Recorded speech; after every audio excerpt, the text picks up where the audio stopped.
বিয়ের পিঁড়িতে বসে হবু বরের কাণ্ড কারখানা দেখছি। পুরোহিত বিয়ের মন্ত্র বলতে বলতে সে একটা মন্ত্র বারবার বলতে লাগলো, আর সাথে হাততালি। কিছুটা অবাক হয়ে তাকিয়ে আছি, এটা কি করছেন উনি? মজা নাই আর কি? বিয়েতে বসে এ কেমন উপহাস! নতুন বউ হওয়ার কারণে ভালো করে তাকাতেও পাচ্ছি না। আস্তে আস্তে ঘুমটাটা তুলে ওনার দিকে তাকালাম, দেখি একটা পুতুল ওনার কোলে। একবার বরের দিকে আরেকবার মায়ের দিকে তাকাচ্ছি। মায়ের চোখটা ছলছল, এই বুঝি টুপ করে জল গড়িয়ে পড়বে। এরপর পুরোহিত সিঁদুর পরাতে বললেন, কিন্তু উনি সিঁদুরের কৌটোটা কোনোভাবেই হাতে নিতে রাজি নন। কেমন যেন হাত গুটিয়ে নিচ্ছে আর কিছুটা ভয় পাওয়ার মতো জোরসড়ো হয়ে বসছে। আহা বাবু, এমন করে না দেখি, সিঁদুরটা পরিয়ে দাও তো। পাশ থেকে এক ভদ্রমহিলা বলে উঠল, বোধ হয়নি বরের মা। না না না না না, এক নিঃশ্বাসে অনেকগুলো না বলার পর বলল, আমি নিব না এগুলো রক্ত। না বাবু, এগুলো রক্ত নয়, এগুলো সিঁদুর। আমরা না তোমার খেলার সাথী নিয়ে এসেছি, এটা না পড়ালে তো তোমার সাথী যাবে না আমাদের সাথে। ওইয়ে দেখো তোমার বউ কত সুন্দর, একদম পুতুলের মতো। পুতুল? হে হে হে, আমি পুতুল নিব কই, দেখি দাও দাও দাও, আমি পুতুল নিব। কি মজা! এক নাগারে হাত তালি দিয়ে বলছে, আর আমি যেন পাথরের ন্যায় মূর্তির সমান। এটা কি দেখছি আমি? আমার স্বামী পাগল, কিন্তু এতটাই পাগল যে শিশুদের মতো লাগে। এনাকে নিয়ে কি করব আমি? আর ঘর সংসার বা কেমনে করব? এক পর্যায়ে স্মৃতিটা লাল রঙের সিঁদুরে ছেয়ে গেল, আর সাথে কপালে লেপন হলো আজীবনের পীড়া। শুধু চুপ করে বসে ভাগ্যকে আলিঙ্গন করা ছাড়া আর কিছুই করার নেই। আর কি বা করব? গরিব পরিবারের মেয়েদের শখ আহ্লাদ, নিজস্বতার চাওয়া পাওয়ার কোনো মূল্য নেই যে। অভাবের নামক গহ্বরের মাঝে সব চাওয়া পাওয়ার অতলে তলিয়ে যায়। মায়ের পাশে দু বোন দাঁড়িয়ে আছে, আর সামনে হুইল চেয়ারে বাবা বসে। চারজনের মুখের দিকে একবার তাকিয়ে একটা মুচকি হাসি দিলাম। না, এভাবে ভেঙে পড়লে তো চলবে না। আমি তো এখন সোনার ডিম পাড়া হাঁস হাতে পেয়েছি, এর বাহিরে আর কি বা চাই? বাবার চিকিৎসা, বোনের বিয়ে আর সংসারের খরচ সব তো অলরেডি আমার হবু শ্বশুর মশাই দিয়ে দিয়েছে। লাগলে আরো দিবে, এমন সুখ কি আর চাইলেই পাওয়া যায়? পাগলকে বিয়ে দেখে পাড়া পড়শিও ছাড়ছে না মজা নিতে, কিন্তু হায় রে, মনের খোঁজ কারো নেওয়ার প্রয়োজন নেই। আর নিবেই বা কেন, যেখানে নিজের মা, তার স্বামী আর বাকি সন্তানদের স্বার্থটা বড় করে আমাকে খাদে ফেলে দিল, সেখানে অন্য কেউ মজা ছাড়া আর কি নিবে? তবে এইসব কথা গায়ে মাখা উচিত নয় আমার। আমি তো সোনার ডিম পাড়া হাঁস পেয়েছি, এগুলো কি এখন ভাবলে চলে?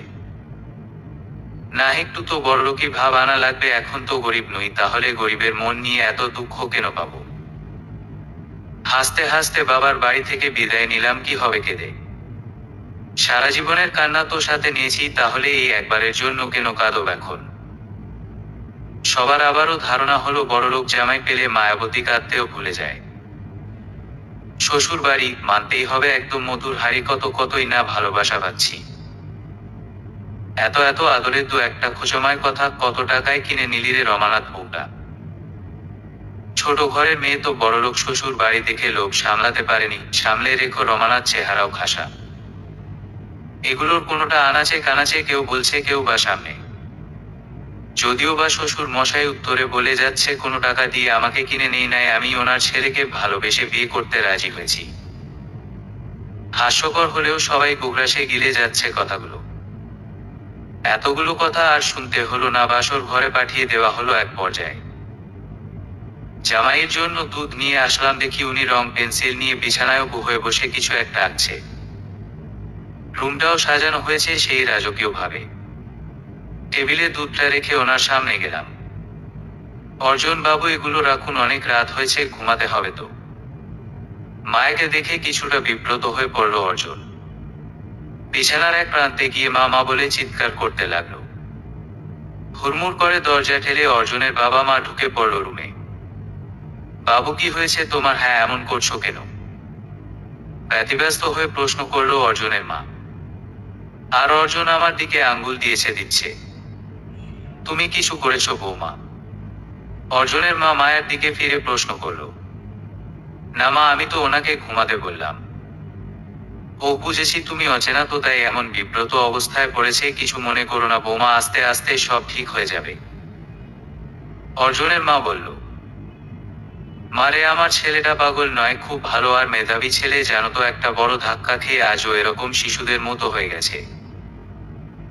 সবাই যদিও বলে অর্জন কখনো ভালো হবে না, কিন্তু আমি আর তোমার শাশুড়ি মনে প্রাণে বিশ্বাস করি আমাদের অর্জন একদিন ঠিকই সুস্থ হয়ে আমাদেরকে দাগ লাগিয়ে দিবে। ও ঠিক সুস্থ হবে মা, একটু খেয়াল রেখো ওদিকে। তোমার জীবনটা নষ্ট করে দিয়েছি আমরা, এর জন্য জানি ক্ষমা চেয়েও লাভ হবে না, কিন্তু একটাই অনুরোধ, আমার ছেলেটাকে দয়া করে সুস্থ করে দাও মা, আর কিছু চাই না তোমার থেকে। চিন্তা করবে না বাবা, আমি ভগবান আর ডাক্তারের মধ্যে একজনও নই, তথাপি আমার সর্বস্ব দিয়ে ওনাকে ভালোবাসবো, চেষ্টা করব ওনাকে সুস্থ করার। মায়াবতী নামটা তোমাকে দিয়ে ভুল করেনি তোমার বাবা, তুমি আসলেই মায়াবতী। এখন ঘুমাও কেমন, আমি অর্জুনকে বলে দিয়েছি ও আর চিৎকার করবে না। অর্জুনের মা মাথায় হাত বুলিয়ে কথাটা বলে চলে গেল। আসলেই কি তাই এই পাগলকে সুস্থ করা সম্ভব? হ্যাঁ, ওনার জীবনটা সুস্থ করতে আমার জীবনটাকেই পাগলা গারদে বাঁধতে হলো। নিয়তি এই নিষ্ঠুর পরিহাস আর কতটা আমার জন্য রাখা আছে একমাত্র উনিই জানেন। বিছানা থেকে বালিশ নিয়ে সোফায় রাখলাম। মায়া এই পাগলের সাথে ঘুমানোর কোনো মানেই হয় না, কে জানে কখন কামড়ে দেয়, তার থেকে বরং দূরে থাকাই ভালো। কোনো এক অজানা কারণে আবার বিছানার দিকে ফিরে আসে, চোখ আটকে যায় অর্জুনের দিকে, গুটিসুটি মেরে ঘুমিয়ে আছে বিছানায়। এক পাশ থেকে চাদর টেনে অর্জুনের গায়ে দিয়ে সোফায় শুয়ে পড়ল মায়া। ঘুমানোর ব্যর্থ চেষ্টা করে যাচ্ছে না, চাইতেও চোখের জল। আজ বাঁধন হারা কি চেয়েছিলাম আর কি পেয়ে গেলাম, এটাই কি তবে ছিল পাওনা? না, এটা তো হওয়ার ছিল না হৃদ, আমি তো তোমাকে নিয়েই ছোট একটা ঘর চেয়েছিলাম, এত আভিজাত্য তো চাইনি আমি, তবে কেন করলা এমনটা? সকালের ঘুম অনেকটা দেরিতেই ভেঙে গেল, অনেক রাত করে ঘুমানোর ফল এটা যদিও বা। তড়িঘড়ি করে উঠে দেখলাম অর্জুন বাবু রুমে নেই। দরজাটাও খোলা, হয়তো বাহিরে গেছে। ঘুম ভেঙেছে তাহলে? নতুন বউ কি এভাবে পড়ে পড়ে ঘুমায়? আসতে না আসতেই দেখি নিজের মসজিদে চলা হচ্ছে। অর্জুনের বৌদি সামনে দাঁড়িয়ে কথাগুলো বলল। দুঃখিত দিভাই, অনেকটা ক্লান্ত ছিলাম, তাই বুঝতেই পারিনি কখন সকাল হয়ে গেছে। ঠিক আছে, নিচে যাও, মাকে সাহায্য করো রান্নায়। আগে স্নান সেরে নিচে নেমে গেল মায়া। অর্জুনের বাবা সোফায় বসে খবর পড়ছে, আর পাশে বড় জায়ের ছেলেটুকু বসে পড়ছে। শুভ সকাল বাবা, কেমন আছেন? শুভ সকাল বৌমা, ভালো আছি, তুমি? ভালো। কথাটা বলে পাশ কাটিয়ে যেতে ধরলাম, এর মধ্যেই টুকু বলল, আন্টি কাজটা কি ঠিক হলো? কোন কাজটা বাবু? এই তুমি দাদাইকে মর্নিং জানালে, তারপর কেমন আছে জিজ্ঞাসা করলে, কই আমাকে তো বললে না। ভুল হয়ে গেছে বাবু, আর হবে না। তাহলে এবার বলো। আচ্ছা ঠিক আছে। শুভ সকাল টুকু বাবু, কেমন আছো তুমি? অনেক ভালো, তুমি কেমন আছো আন্টি? মুচকি হেসে বলল টুকু। ভালো আছি। কিন্তু বাবু, আন্টি না বলে কাকিমা বললে কি ভালো হয় না? না। মাথা নাড়ানোর সাথে জবাব দেয় টুকু। তাহলে কি আন্টি? না, মিষ্টিমা। দাদুভাই, খুব ভালোই তো নাম পেয়েছ, মিষ্টিমা। ভাবছি আমিও ডাকবো এই নামে। বাবা আপনি? আমিও ডাকবো। ইয়ে, কি মজা দাদাই আর আমার মিষ্টিমা, খুশিতে চিৎকার করে বলল টুকু। বাবা, রান্না ঘরটা কোথায়? আসলে মায়ের কাছে যাব, কিন্তু এখানে এত বড় বড় ঘর যে খুঁজেই পাচ্ছি না। খুঁজতে হবে না বৌমা, আমি পরে দেখিয়ে দিব। তুমি বরং ছাদ থেকে অর্জুনকে ডেকে নিয়ে এসো, নাস্তা করব। টেবিলে খাবার রেখে বলল অর্জুনের মা। ঠিক আছে মা। ছাদের দিকে পা বাড়ালাম। সিদ্ধ রোদ চারিদিকে। বাতাসে একটা মোমো গন্ধ বসন্তের আগমন জানান দিচ্ছে দুয়ারে, খুব সম্ভবত এখানে বড় ফুলের বাগান আছে। আরেকটু এগিয়ে যেতেই চোখে পড়ল নানান রকম ফুলের গাছ। অনেক গাছেই বাহারি সাজে ফুল নিয়ে সেজে আছে, এর কিছুটা চেনা, আবার অনেকটাই অচেনা। আরেকটু এগিয়ে যেতেই একটা কাচের গ্লাস এসে পায়ের ওপর পড়ে গেল। ওমা গো বলে পায়ে হাত দিয়ে বসে পড়ল মায়া। এই বউ বউ তোমার লেগেছে। পাশ থেকে একটা টিয়া পাখির খাঁচা হাতে নিয়ে ছুটে আসলো অর্জুন। পায়ের অনেকটাই ফুলে গেল, মুহূর্তের মধ্যে ফর্সা পায়ে কালো রক্তের জমাট বেঁধে গেল। এই ঠান্ডার মধ্যে সামান্য ব্যথা পেলেই এমনিতে টনটনিয়ে ওঠে তার মধ্যে একটা আঘাত। দেহ থেকে মনে হচ্ছে প্রাণটাই চলে যাবে। পায়ে হাত দিয়ে ডলারটি করছে আর চোখ দিয়ে টুপটাপ জলের ফোঁটা গাল বেয়ে গড়িয়ে পড়ছে। অর্জুন গ্লাসটা নিয়ে আরেক সাইডে ছুঁড়ে মারল। ছাদের রেলিং এ লেগে মুহূর্তে কয়েক ভাগে ভাগ হয়ে গেল গ্লাসটা। মায়ের দৃষ্টি ভাঙা গ্লাসের দিকে চলে গেল। একটা কাচের গ্লাস আর ওর জীবন দুটাই অন্যদের ওপর নির্ভরশীল। ভালো লাগলে রেখে দাও, নয়তো ছুঁড়ে ফেলো। কিন্তু ভয় তো একটাই, যতই যত্নে রাখো না কেন ঠিকই একদিন হাত ফসকে পড়ে যাবে। আর মুহূর্তেই শেষ হবে সবকিছু। অবশ্য শেষ হওয়ার আর কি বা বাকি আছে? সারা জীবন তো একটু একটু করে করে শেষ হবেই, আর তার আগেই শেষ হয়ে গেছে সুখের লগ্ন। অর্জুন পচা সরি সরি সরি। সামনে তাকিয়ে দেখে অর্জুন কান ধরে এক পায়ে ভর দিয়ে দাঁড়িয়ে আছে আর একটা পা পেছনে বাঁকিয়ে উপরে তুলেছে, কিছুটা কুতকুত খেলার মতো করে। পুতুল সরি পুতুল। মুখটা বাঁকিয়ে ছোটদের মতো করে বলল অর্জুন। আর পাশে থাকা টিয়া পাখিটাও বলে উঠল, পুতুল পুতুল পুতুল। মায়া হো হো করে হেসে উঠল। আচ্ছা ঠিক আছে, চলুন নিচে, মা ডাকছে। অর্জুনের পরেও কানে হাত দিয়ে একইভাবে দাঁড়িয়ে আছে আর মাঝে মাঝে টলকে যাচ্ছে, এই যেন পড়ে যায় বুঝি। মায়া এবার ভালো করে তাকালো। বেশ লম্বা শ্যামলা গায়ের বরণ, মাথায় ঝাঁকড়া চুল। চুলগুলো নিচে নেমে কপালের সাথে চোখের অর্ধেকটাই ঢেকে ফেলেছে। চোখ দুটো বেশ বড় আর দৃষ্টি উদাস। এমন ছেলেকে যে কেউ চাইবে তার জীবন সাথী হিসেবে। আর মায়া, হ্যাঁ এমনটাই চাওয়ার ছিল স্বামী হিসেবে। শুধু একটা জিনিসেরই কমতি, সুস্থ না হয়ে পাগল হলেন উনি। এতক্ষণ দাঁড়িয়ে থাকতে থাকতে ধবাস করে পড়ে গেল অর্জুন। মায়া ধরে তোলার আগেই আবার উঠে কানে হাত দিয়ে একই ভঙ্গিতে দাঁড়ালো। কি হয়েছে অর্জুন বাবু? সরি পচা অর্জুন সরি। নিচের ঠোঁটটা উপরে তুলে রাখলো। আচ্ছা ঠিক আছে, রাগ করিনি তো অর্জুন বাবু, এবার খেতে চলুন। ঘুম। মাথা ঝাঁকিয়ে বলল অর্জুন।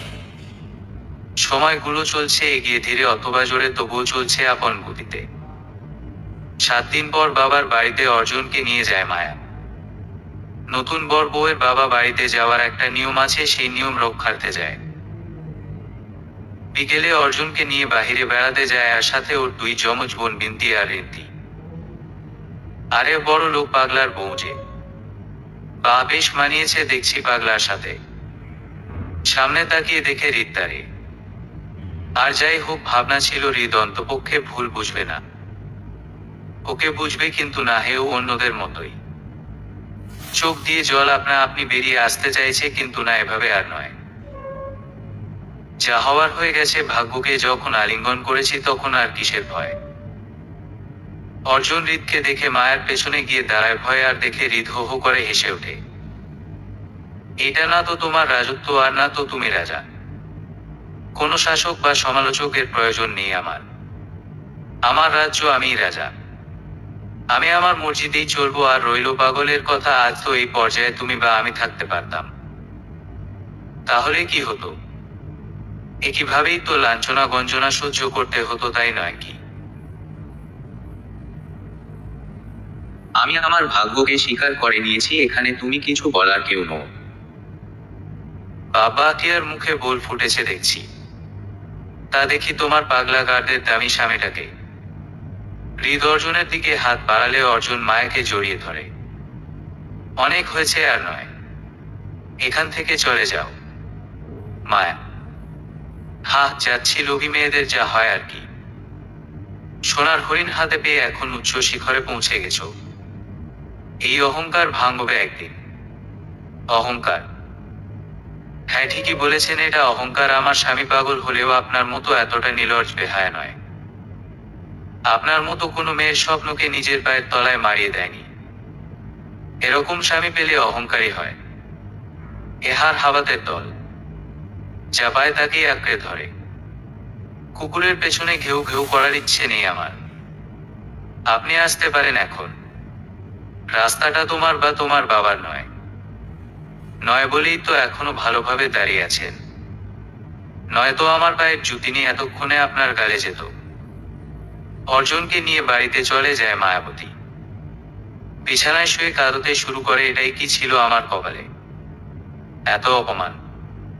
2 মাস আগেও এই ছেলেটা পেছনে পেছনে ঘুরতো মায়াকে পাওয়ার জন্য, আর আজ অপমানের বাণে জর্জরিত করতেছে। প্রথমে একাবাসী আত্মীয়, তারপর হৃদ। আচ্ছা, মানুষ কি শুধু নিজের ইচ্ছে পূরণ করার জন্যই কাছে আসে? কেন এতটা স্বার্থপর হয়? আমি তো কারো ক্ষতি করিনি কখনো, আর না তো কাউকে অপমান করেছি, তাহলে আমাকেই এত অপমান সহ্য কেন করতে হয়? সেটা কি শুধুমাত্র দুর্বল বলেই? সেদিনের কথাগুলো আজও স্পষ্ট ভাসে চোখে। কলেজ থেকে বাড়ি ফিরছিল এক বিকেলে, আর রাস্তায় হৃদের সাথে দেখা হয়। যদিও বা পাশের এলাকায় থাকার কারণে প্রায় প্রতিদিনই দেখা হয়, সেদিনের দেখা হওয়াটাও ছিল রোজকার নিয়মে বাঁধা। মায়া যাচ্ছিল আর পেছনে থেকে হৃদটাকে। মায়াবতী, একটু কি দাঁড়ানো যাবে? আজ্ঞে, কিছু বলবেন? এটা কোনো কথা হলো মায়াবতী? তোমার জন্য সেই পাশের গ্রাম থেকে এখানে এসে প্রতিদিন দাঁড়িয়ে থাকি, আর তুমি কিনা এড়িয়ে চলো। আমার জন্য? কিন্তু কেন? আমি তো আপনাকে দাঁড়াতে বলিনি কখনো, আর না তো চিনি আপনাকে ঠিক মতো। আচ্ছা, চেনার সময় অনেক হবে, কিন্তু তার আগে যেটা বলতে এসেছিলাম সেটা বলি, যদি অনুমতি দাও তবে। কথা বলার স্বাধীনতা সবারই আছে, আপনার খেতে বা অন্য হবে কেন?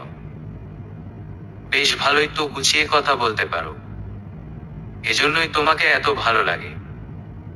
নাম, কাজ, কথা বলা সবকিছু মিলিয়ে যেন সত্যিই মায়াবতী। ধন্যবাদ, তবে দয়া করে অযথা প্রশংসা করবেন না। প্রশংসা শুনতে অভ্যস্ত নই আমি। কেন কেন? অযথা প্রশংসা অহংকার বাড়ায়। আচ্ছা, কি বলবেন বলুন? আমার টিউশন আছে, আমি তোমাকে ভালোবাসি। মায়া কথাটা শুনেই বাড়ির পথে পা বাড়ায়। হৃদ আবারও সামনে এসে দাঁড়ায়। কিছু বললে না যে মায়া? আপনি বলতে এসেছিলেন, আমি বলার সুযোগ দিয়েছি, এর বাহিরে তো কিছু বলার নেই আমার। তাহলে কি ধরে নিব আমি? মৌনতা সম্মতির লক্ষণ নাকি ভালোবাসো না তাই ইগনোর? এসব প্রেম ভালোবাসা বিলাসিতা আমার জন্য প্রযোজ্য নয়। ক্ষমা করবেন। কথাটা বলেই চলে যায় মায়া। আর এক দৃষ্টিতে মায়ের চলে যাওয়া দেখে হৃদ। কয়েকদিন এভাবেই হৃদ সামনে আসে, আর একই কথা বলে মায়া, আর নিরাশ হয়ে ফেরে হৃদ। এরপর এক বিকেলে আবারও দেখা হয়, কিন্তু এবার হৃদকে কিছু বলতে হয়নি। মাই এসে কথা বলে, আমি যে পরিস্থিতিতে বর্তমান সেখান থেকে ভালোবাসার মতো মন মানসিকতা নেই আমার। বাসায় অসুস্থ বাবা, পেনশনের সামান্য কিছু টাকা আর আমার টিউশনের টাকা দিয়েই সংসারটা চলে। এমন পরিস্থিতিতে ছেঁড়া কাঁথায় শুয়ে লাখ টাকার স্বপ্ন নেই আমার। কিন্তু তবুও আপনি বারবার আমাকে বাধ্য করছেন আপনাকে নিয়ে ভাবতে। এমনিতেও আপনার পরিবার থেকে আমাকে মানবে বলে মনে হয় না, যদিও বা আমি গুরুজনের বিপক্ষে গিয়ে কিছু করতে চাই না। তথাপি যদি সত্যি আমাকে ভালোবাসেন, তাহলে আমার মা বাবাকে বলেন, ওনারা যা সিদ্ধান্ত নিবে সেটাই আমি মান্য করব। আর যদি বিয়ে সংসারের মতো ভাবনা ছাড়া প্রেম করে সময় পার করার ইচ্ছে থাকে, তাহলে দয়া করে আমার সামনে আসবেন না। কারণ আপনি 1000 বার চাইলেও এক্ষেত্রে আমার একটাই উত্তর হবে, আর সেটা শুধুমাত্র না। হৃদ কোনো কথা না বলে চলে যায় সেদিন। আর মাও কিছুটা স্বস্তির নিঃশ্বাস ফেলে বাড়িতে যায়। কিন্তু এর পরের দিনই হৃদ ফিরে আসে, সাথে ওর বাবা মাকে নিয়ে। আর দুই পরিবার কথা বলে বিয়ের দিন স্থির করে। অসময়ের মধ্যেই সময় করে ভাবনাগুলো আসে মায়ের মনে। আস্তে আস্তে স্বপ্ন দেখা শুরু হয়, আর তাতে নানান রঙের ভাবনা। বিয়ের দিনেও কত আশা করে বসেছিল বউ সেজে, কিন্তু বর আর আসলো না। পরিবর্তে আসলো একটাই কথা, লগ্নপ্রষ্ঠা। বধূ বেশে অপেক্ষা করাটা ছিল বরের জন্য, কিন্তু সেটা পূর্ণ হয়নি। বিয়ের দিনই হৃদ অন্য একটা মেয়েকে নিয়ে পালিয়ে যায়। সবার মুখে হৃদ পালানোর কথা শুনে অবাক হয়ে যায় মায়া, কিন্তু পরক্ষণেই হো হো করে হেসে ওঠে। ভাগ্যটা খুব খারাপ, মায়ের এই ধারণাটা সবাই করেছে। নিশ্চয়ই অপয়া মেয়ে, না হলে বিয়ের দিনই বর কি পালায় অন্য মেয়ের সাথে। হৃদ নিশ্চয়ই জানতে পেরেছে মায়া ভালো না, তাই পালিয়েছে। আর মেয়েটাকে দেখো কেমন বেহায়া। বাপ মায়ের নাক কান কাটা গেল আর কেমন নিজের মতো হাসছে, নিশ্চয়ই অন্য কোথাও ইটিস পিটিস আছে। কথাগুলো গ্রামবাসী থেকে শুরু করে আত্মীয় স্বজনরাও বলতে ছাড়েনি, তা উচ্চস্বরে। কথায় আছে না, হাতি কাদায় পড়ছে ব্যাঙ লাথি মারে। খানিকটা ওরকম, কিন্তু তফাতে একটাই, মায়া নিজেকে হাতি ভাবেনি বা হাতির মতো ক্ষমতাসীনও নয়। এ কয়দিনে জমানো স্বপ্নগুলো ভেঙে গেছে ঠিকই, কিন্তু মনে মাঝে একটা জমানো বিশ্বাস ভেঙে যায়নি। ভগবান যা করে আমাদের মঙ্গলের জন্যই করে, শুধুমাত্র এই কথাটার ওপর ভিত্তি করেই সেদিন নিজেকে দুর্বল করেনি, আর আজ তার প্রমাণ তো পেয়ে গেল। যে ভালোবাসে সে ছেড়ে গেলেও ভালোবাসার মানুষটাকে কখনো অপমান করে না। সেদিন ছেড়ে যাওয়ার পরের সময়গুলো যা ছিল আজও তাই আছে, শুধু নামে পরিবর্তন। লগ্নভ্রষ্টা থেকে লোভী উপাধি পেয়েছে, তাতেও অবশ্য খারাপ লাগে না। আসলেই তো লোভী সে, না হলে সেদিন অর্জনের বাবা টাকার লোভে তো আর বিয়ে করতো না। লগ্নভ্রষ্টা উপাধি থেকে বাঁচার আশায় শহরে চলে যায় মায়া, আর সেখানে একটা বৃদ্ধাশ্রমে কাজ নেয়। ভাগ্য বা দুর্ভাগ্যবশত আশ্রমটার মালিক ছিল অর্জনের বাবা। সবার প্রতি সেবা ভাব আর অনেকটাই ভালো ব্যবহার দেখে সহজেই আকৃষ্ট হয় অর্জনের বাবা, আর খোঁজ খবর নিয়ে মায়ের ব্যাপারে সব জানতে পারে। এই তো সেদিনের কথা। অর্জনের বাবা বিনোদ যখন মায়ের মা বাবাকে বিয়ের জন্য রাজি করাতে না পারে, তখন ছুটে আসে মায়ের কাছে অর্জনের জন্য মায়াকে চাইতে। কিছু বলবেন বড়বাবু? আপনাকে অনেকটা বিষণ্ণ লাগছে। আমার কি কোনো কাজে ভুল হয়েছে? তোমার তো ভুল হতেই পারে না মা। আমি আজ তোমার বড়বাবু হয়ে আসিনি, এসেছি কিছু চাইতে, ভিক্ষার্থী বলতে পারো। বিষণ্ণভাবে বলল অর্জনের বাবা। আপনি এভাবে বলছেন কেন বড়বাবু? আপনি বলুন না কি করতে হবে আমাকে। আমার সামর্থ্যের মধ্যে থাকলে অবশ্যই চেষ্টা করব। অবশ্য আমার ভান্ডারে তেমন কিছু নেই, আমি নিজের ভিখারিনী। আমার যা চাই সেটা তোমার কাছে আছে মা। আমি তোমার সামর্থ্যের মধ্যেই চাচ্ছি। ঠিক আছে, আপনি বলুন। তোমাকে চাচ্ছি তোমার থেকে আমার ছেলের জন্য। মানে কি বড়বাবু? আপনার কথার মানে বুঝলাম না। অবাক হয়ে প্রশ্ন করল মায়া। আমার ছেলেকে বিয়ে করবে? বড়বাবু, আপনার ছেলে বলতে প্রাপ্ত দাদা বাবু, কিন্তু ওনার তো বিয়ে হয়ে গেছে। তাহলে উনি কে আবার বিয়ে করবে? মায়ের এমন প্রশ্নে কিছুটা হাসি পেল বিনোদের। মুচকি হেসে বলল, প্রাপ্তর জন্য নয়, আমার দুই ছেলে প্রাপ্ত আর অর্জন। আমি তোমাকে অর্জনের জন্য চাচ্ছি। কিন্তু বড়বাবু, এই নিয়ে তো আমি কিছু বলতে পারবো না। আমার মা বাবার সিদ্ধান্তে আমার সিদ্ধান্ত। আর তাছাড়া আমি গরিব পরিবারের মেয়ে, কোথায় আপনারা তেল আর কোথায় আমি জল। তেলে জলে মিশে যায় না বড়বাবু। কোথায় কি মিশে যাবে না যাবে সেটা আমি দেখে নিব মা। আর আমার কাছে বড়লোক গরিবের কোনো তফাৎ নেই। শুধু টাকা থাকলেই বড়লোক হওয়া যায় না। এটা আপনার উদারতা বড়বাবু। আমার উদারতা নয় মা, আমি তোমার উদারতা নিতে এসেছি। দেখুন বড়বাবু, আমার বাড়িতে অসুস্থ বাবা মা আর ছোট দুই বোন আছে, এদেরকে ছেড়ে বিলাসিতা আমার করা সাজে না। আর এখন তো আমার উপার্জন একমাত্র সম্বল, বাবার পেনশনের টাকায় মাস কেটে যায় না। আমাকে ক্ষমা করবেন। কথাটা বলে যেতে চাচ্ছিল মায়া, কিন্তু এর মধ্যেই বিনোদ বলে, আমার ছেলেটার উপর দয়া করো। থমকে দাঁড়ায় মায়া। মানে কি বলছেন বড়বাবু এসব? আমার ছেলে একটা অ্যাক্সিডেন্টে সব বোধ বুদ্ধি হারিয়ে ফেলে, অনেকটাই ছোট বাচ্চাদের মতো আচরণ। ডাক্তার বলেছে পরিচর্যা করতে, একমাত্র যত্নেই ঠিক হতে পারে বলে ধারণা ডাক্তারদের। কি হয়েছিল ওনার? বছর তিনেক আগে একটা ব্যস্ত রাস্তায় বাইকে অর্জন আর ওর হবু বৌমিতা যাচ্ছিল। রাস্তাটা ঘন কুয়াশায় ঢাকা থাকার কারণে দূরের কিছু দেখতে পাচ্ছিল না। এর মধ্যে বিপরীত দিক থেকে একটা মালবাহী ট্রাক এসে ধাক্কা মারে আর ছিটকে পড়ে যায় অর্জন। মিতা ট্রাকের তলে চাপা পড়ে আর ঘটনাস্থলেই মৃত্যু হয়, আর ভাগ্যর কাছে জিতে যায় অর্জন। বেঁচে গেলেও বোধ বুদ্ধি সব হারিয়ে ফেলেছে। এখন বেঁচে আছে মাত্র একটা শিশুর মতো। ওর খাওয়া পড়া সব কিছুই অন্যের সাহায্য দ্বারা হয়। বিশ্বাস করো, আমার ছেলেটা এমনিতেই অনেক ভালো। ওর মতো ভালো ছেলে খুব কমই দেখেছি আমি অন্য কোনো মেয়ের জীবন নষ্ট করতে চাইনি মা, কিন্তু আমি আর ওর মা ইবা আর কতদিন বাঁচব? আমরা বিশ্বাস করি ও ঠিক হয়ে যাবে। কখন কোথায় কিভাবে হবে জানা নেই। বুড়ো হয়ে গেছি আমি, আর আমার স্ত্রী বা আর কতদিন বাঁচব? কারো কাছে তো সুরক্ষায় রেখে যেতে হবে। একমাত্র তোমাকেই বিশ্বাস করতে পারছি আমি। এই কয়দিনে অনেক নজর রেখেছি তোমার উপর। তোমার মা বাবার কাছেও আমি প্রস্তাব দিয়েছিলাম, কিন্তু ওনারা রাজি হয়নি। এখন শেষ আশা একমাত্র তুমি।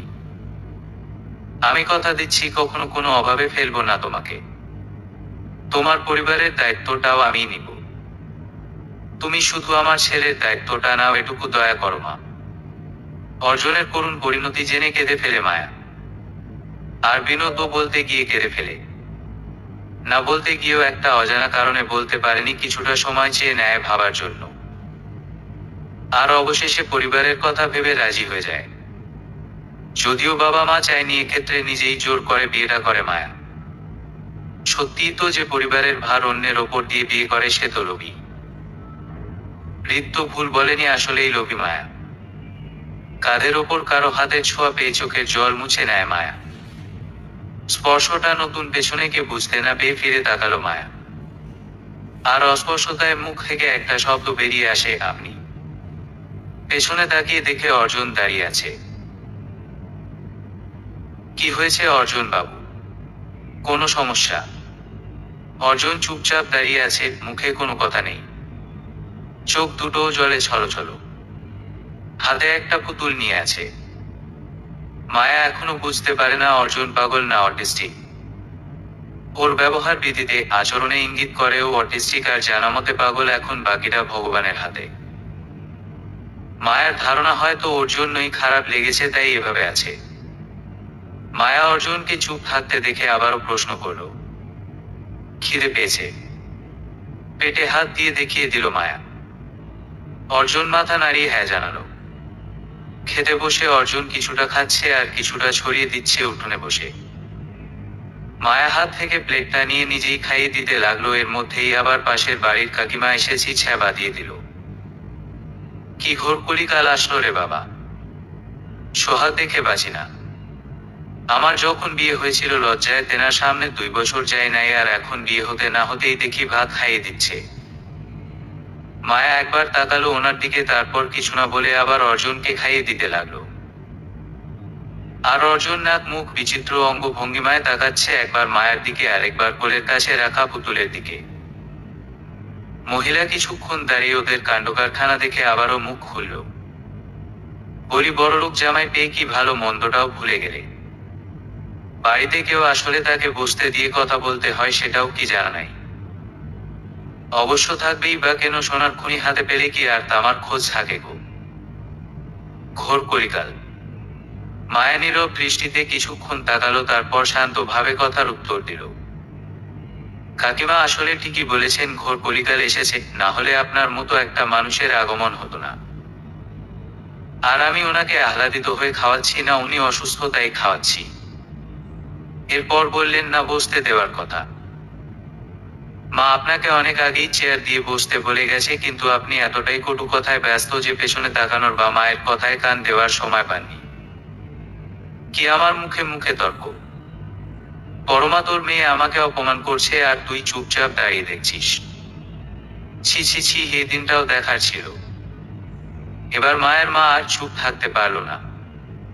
সামনে এগিয়ে এসে হাতে পানের বাটাটা এগিয়ে দিতে দিতে বলল, কি করবে বলো দিদি?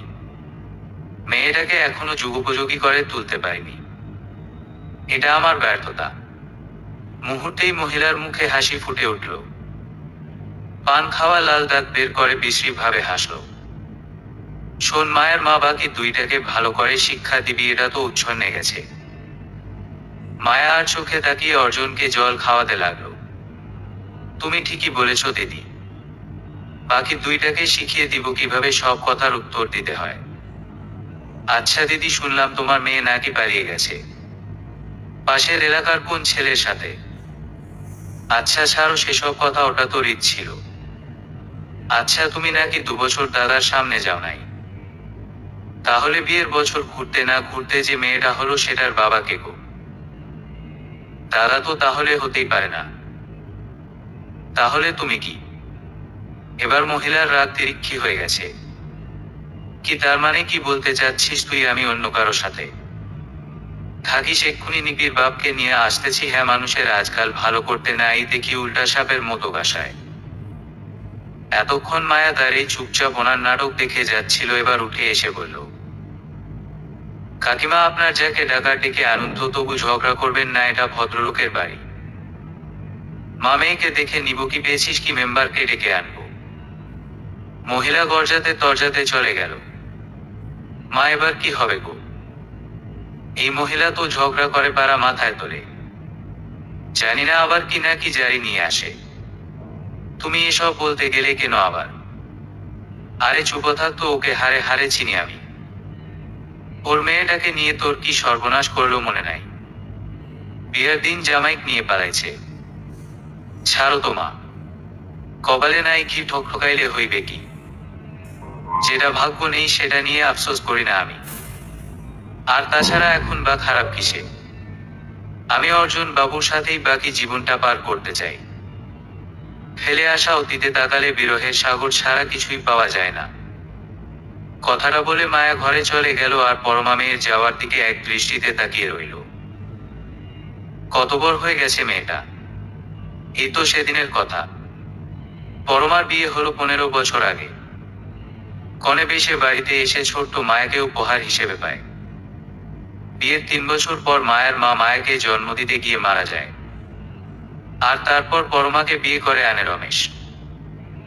ছোট মায়াকে প্রথম দিনেই ভালোবেসে ফেলে পরমা। ছোট্ট ছোট্ট নরম হাত পা আর আধো বুলিতে মা ডাক মুহূর্তেই 16 বছর বয়সী পরমার মন কেড়ে নেয়।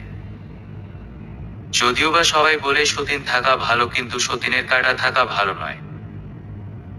কিন্তু পরমার কাছে এই কথাটা মিথ্যা করে দিয়ে মেয়ের সম্পর্কে বাধা পড়ে মায়া। কেউ কাউকে কখনো সৎ মা আর সৎ মেয়ে অনুভব করতে দেয়নি। দুদিন হলো মায়া অর্জুনকে নিয়ে শ্বশুর বাড়িতে ফিরে এসেছে। অর্জুনকে যত দেখে ততই অবাক হয়ে যায়। সব ভুলে গেলেও কেমন যেন মাঝে মাঝে ভালো মানুষের মতো আচরণ করে। মায়া শুধু ভেবে যায় বাস্তবে কি হবে। মনের মধ্যে কিছু অভিব্যক্তি আর কিছু অভিযোগ নিজের ভাগ্যের ওপর, কিছুটা আবেগ আর কিছুটা বিবেকে। একবার মনে হচ্ছে সব ঠিক হয়ে যাবে, আরেকবার মনে হয় না, কিছুই ঠিক হওয়ার নয়। আবার ভেবে নেয় দরকার কি, যেমন আছে তেমন থাকলেই বাকি আসে যায়। ভাবনার গহীনে যতই ভাবনা রাখি, স্বপ্নের মাঝে ততই তোমাকে দেখি। বাস্তবে কি আসবে হয়ে সুখ পাখি, নাকি আসবে বেদনার নিবৃত কোনো ক্ষণে? আসলে তুমি রাখবো যতন করে, ভালোবাসা আর চাওয়াগুলো নাই বা পূরণ করে দিলে। ভালোবাসবো উজাড় করে গহীনের ভাবনাগুলো সামনে এনে। সকালে ঘুম জড়ানো চোখটা খুলতে গিয়েও খুলতে পারছে না, কেমন যেন মাথাটা ভার হয়ে আছে। চোখ খুলে একবার অর্জনের দিকে তাকালো। মায়া গুটিসুটি হয়ে ঘুমিয়ে আছে এখনো। বিছানা থেকে উঠতে গিয়েও পারল না, আবার শুয়ে পড়ল মায়া। এদিকে সকাল অনেক আগেই হয়ে গেছে, 8টা পার হয়ে ঘড়ির কাঁটা 8:30টায় ছুঁই ছুঁই, কিন্তু মায়া এখন পর্যন্ত রান্নাঘরে আসেনি দেখে অর্জুনের মা ডাকতে চলে গেল। মেঝের মধ্যে বিছানা করে মায়া ঘুমায়। অর্জুনের সাথে কয়েকদিনে অনেকটা ভাব হলেও ওর সাথে ঘুমাতে ভয় পায় মায়া। আর তাছাড়া অর্জুন নিজেও কেমন যেন করে ওর বিছানায় কাউকে দেখলে। ভয় অস্থির হয়ে যায়। পাশে সবসময় পুতুলটা রেখে ঘুমায় আর মায়া। যদিও বা রুমে সোফা আছে, তথাপি নিজেই ঘুমায়। অর্জুনের মা এসে দেখে অর্জুন এক বালতি জল এনে মাথায় ঢালছে, আর মায়া ঠান্ডায় থরথর করে কাঁপছে। ও কি বাবু, এটা কি করছিস? কি হয়েছে মায়া? অর্জুন একবার মায়ের দিকে তাকালো, তারপর আবার জল ঢালতে শুরু করলো। অর্জুনের মা রুমা মায়ের গায়ে হাত দিয়ে দেখে জ্বরে গা পুড়ে যাচ্ছে। বৌমার জ্বর এসেছে আর তুই জল ঢালছিস? দেখি সরে যা। অর্জুন মুখে আঙ্গুল দিয়ে ওর মাকে চুপ থাকতে বলল। তারপর আস্তে আস্তে কানের কাছে মুখ এসে বলল, কথা বলো না, আগুন লেগেছে। জল দিচ্ছি কি মজা, আগুন থেকে যাবে। কিছুটা উচ্ছ্বাস ভাব নিয়ে বলল অর্জুন। রুমা অর্জুনকে সরিয়ে দিয়ে মায়ের গা মুছে দেয়। বিছানায় শুইয়ে দিয়ে গায়ে লেপ দিয়ে দিল, তারপর ও কাঁপুনি থামছে না কোনোভাবেই। মেয়েটাকে অর্জুনের বউ করে সত্যিই কোনো পাপ করেনি তো? বিভিন্ন প্রশ্ন উকি দিচ্ছে রুমার মনে। সব মেয়ের একটা স্বামী সংসার নিয়ে স্বপ্ন থাকে, একটা ছোট্ট পরিবারে স্বামীর ভালোবাসায় ভরা একটা ছোট্ট আলাদা পৃথিবী, যেখানে স্বামী, শ্বশুর, শাশুড়ি, ছেলে, মেয়ে নিয়ে একটা ভালোবাসায় ভরা ছাউনি থাকবে। একটা ঘর দাঁড়িয়ে থাকে খুঁটির ওপর। খুঁটি তার শক্তি। ঠিক তেমন ভাবে একটা মেয়ের অস্তিত্ব তার স্বামীর কাছে। স্বামী খুঁটি আর পরিবারের বাকিজন দেয়াল, আর মেয়েটা হয় ছাদ। এদের মধ্যে দেয়াল ছাড়া ঘর টিকে থাকা সম্ভব, কিন্তু খুঁটি ছাড়া তো ঘরের কোনো অস্তিত্বই থাকে না। সেখানে এই মেয়েটা কি করবো সারা জীবন? কি করে ওর চাওয়া পাওয়ার গুলো পূরণ করবে, আর স্বপ্নেরই বা কি হবে? কিছুক্ষণের মধ্যে ডাক্তার এসে ওষুধপত্র দিয়ে চলে গেছে। রুমা হালকা কিছু খাইয়ে দিয়ে ওষুধ খাওয়ালো মায়াকে। অর্জুনের বাবা এসে মাঝে মাঝে দেখে যাচ্ছে। টুকু আর অর্জুন দুজনেই মায়ের পাশে বসে আছে। আজ বিছানার মায়া শুয়ে থাকাতে ওর কোনো অসুবিধা হচ্ছে না, বরং চিন্তা হচ্ছে মায়াকে এভাবে শুয়ে থাকতে দেখে। ওদিকে টুকুর মা চিৎকার চেঁচামেচি করছে টুকু স্কুলে যায়নি বলে। বারবার ডাকার পরেও মায়ের কথায় কান দিচ্ছে না। ওর একটাই কথা, মিশিমাকে ছেড়ে ও কোথাও যাবে না। টুকুর মা জ্বরে পড়ে থাকলেও টুকু কাছে পর্যন্ত যায় না। আর এদিকে ফকিরের ঘরে লোভী মেয়েটা কি যে জাদু করেছি এই কয়েকদিনে ভেবে পায় না টুকুর মা। কেমন যেন সারাদিন মায়ের পেছনেই ঘুরঘুর করে। একবার ইচ্ছে করে ঘরে ছোট লোকের বাচ্চাটাকে বের করে দিতে, কিন্তু ন্যাকা শ্বশুর শাশুড়ির জন্য কিছু বলতে পারে না। ওদিকে প্রাপ্তটাও বাসায় নেই, কাজের খাতিরে বিদেশ গেছে।